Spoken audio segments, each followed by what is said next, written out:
যে খবরের দিকে এই মুহূর্তে নজর রাখবো, বহরমপুর পৌরসভায় বড় রাজনৈতিক পদক্ষেপ। কি পদক্ষেপ?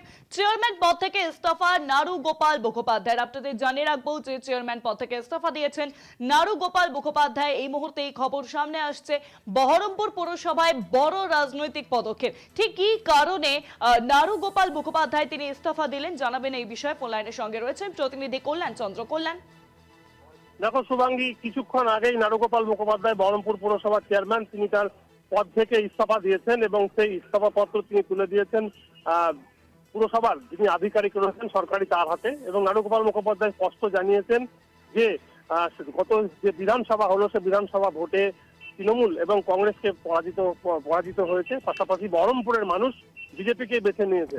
সুতরাং তিনি দায় স্বীকার করছেন এবং বিজেপিকে মানুষ যেহেতু বেছে নিয়েছে, বিজেপিকে মানুষ যেহেতু ভোট দিয়েছে এবং জয়ী হয়েছেন এখানকার বিজেপি বিধায়ক সুব্রত মৈত্র, সুতরাং তার অর্থাৎ বিজেপির দায়, বিজেপির ভার এটা। কারণ তিনি তার মনে করছেন যে তার থাকার আর সেখানে যে যোগ্যতা তিনি মনে করছেন না, নিজেকে মনে করছেন যে আর তিনি পদ থেকে না রাখাই ভালো, যার ফলে তিনি পদত্যাগ করেছেন। এবং সর্বোপরি তার যে অভিযোগ যে অধীর চৌধুরী যে কয়েকদিন ধরে লাগাতার বহরমপুর সভার বিরুদ্ধে অভিযোগ করে আসছে, সেই অভিযোগের বিরুদ্ধেও মুখ খুলেছেন নারুগোপাল মুখোপাধ্যায়।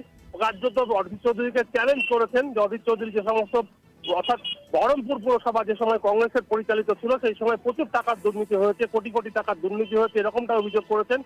পাশাপাশি বিভিন্ন এনজিওকে দিয়ে টাকা দেওয়ার বিষয়টিও তুলে ধরেছেন নারুগোপাল মুখোপাধ্যায়। এবং তিনি চাইছেন যে বিষয়টি মুখ্যমন্ত্রী, বর্তমান যিনি মুখ্যমন্ত্রী রয়েছেন শুভেন্দু অধিকারী, তার দৃষ্টি পাত করতে, পাশাপাশি তিনি অভিযোগও করবেন এবং অধীর চৌধুরীকে চ্যালেঞ্জ করেছেন। সাংবাদিক যে বৈঠকে নারুগোপাল মুখোপাধ্যায়কে প্রশ্ন করা হয়েছিল তাহলে কি অধীর চৌধুরীর জন্যই তিনি পদত্যাগ করলেন। যদিও নারুগোপাল মুখোপাধ্যায় বলেছেন এটা একটা কারণ ঠিকই, কিন্তু যে সিচুয়েশন চলছে অর্থাৎ বিজেপির দিকে যে মানুষের যে রায়, সে কারণে তিনি থাকতে চাইছেন না এবং কাউন্সিলর পদে তিনি থাকবেন, পাশাপাশি যারা কাউন্সিলর রয়েছেন তারাও থাকবেন যতদিন এই অর্থাৎ তৃণমূলের বোর্ড রয়েছে। সুতরাং তৃণমূলের কাউন্সিলর হিসাবে তিনি মানুষের পাশে কাজ করে যাবেন। এখন সবচেয়ে বড় প্রশ্ন হয়েছে। ধন্যবাদ কল্যাণ। ফোনলাইনের সঙ্গে ছিলেন প্রতিনিধি কল্যাণ চন্দ্র।